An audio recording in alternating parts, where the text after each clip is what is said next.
What's a really easy way to learn songs on the guitar? Guitar tablature, or tab for short. I didn't learn how to read music until college, but as a teenager in high school, I used guitar tab all the time. So when you read regular sheet music, it has 5 lines on the staff. Here we have 6 lines because they represent the 6 strings of the guitar. When you play a guitar, you look down at it like this, and so this string up here is the same as this string right here. It's like you're looking down at it. So the thinnest string, the high E string, is up here. Here's the biggest string, the low E string, and it's down here. So you look at it just like you're looking down at the neck when you hold a guitar and when you're playing guitar. We don't have notes written on these lines. We have numbers. So here we have a number 2. That's going to be the 2nd fret of the guitar, which is right here. Which line is it on? This one. So I'm going to count from the low string here. 1, 2, 3.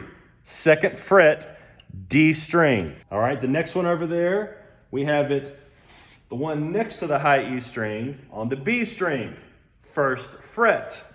So we go not the highest string, but the next one down. That's the B string, that note right there. That's the one you're going to play. It goes left to right, just like regular sheet music. You're going to play this 2 on the D string. You go to the right, then you're going to play this 1 on the B string. And then you keep going. 3 on the A string, and then 0 on the G string, which means left hand, fretting hand, does nothing.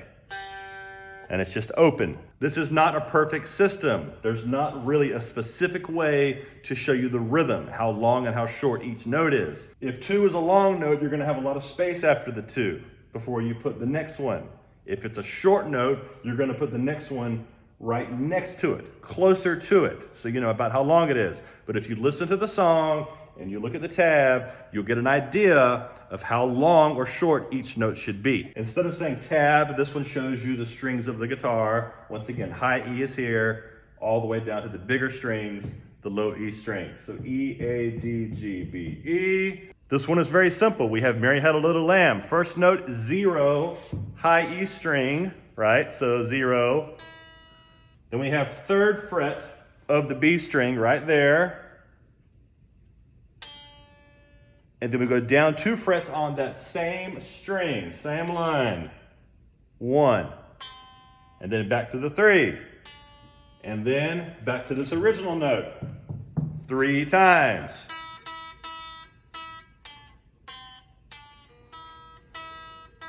Just so you can see how it looks like when you're looking down on it. Obviously, you're going to play it like this. Let's check out Happy Birthday. We got 0, 0 on the G string. If you're going from the highest string, high E, B, G. 2 zeros on the G string. 2nd fret G string. And then back to 0 on that G string. And then 1 on the B string. So all this is G string. And then 1, 0 on the B string. So 4 notes on this G string, 2 notes on this B string. And finally, what about when you have 2 notes at a time? They're on top of each other, just like you would sheet music. When they get 2 notes on top of each other, you play them at the same time. Same here. We got a 5 and a 5 on the A string and the D string. So 5 and 5 on the A string and the D string. At the same time.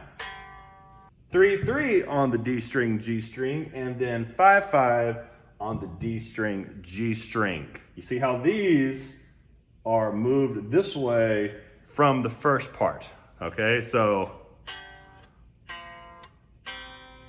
and then another one here like at the beginning, then a 3, 3 like up here. Then we have 6, 6 and the 5, 5. So 6, 6 obviously on the D and G strings, and then back to the 5, 5. 6, 6, 5, 5. Same 2 strings. So, Smoke on the Water uses 2 notes at a time. This is how you would write Smoke on the Water using guitar tab.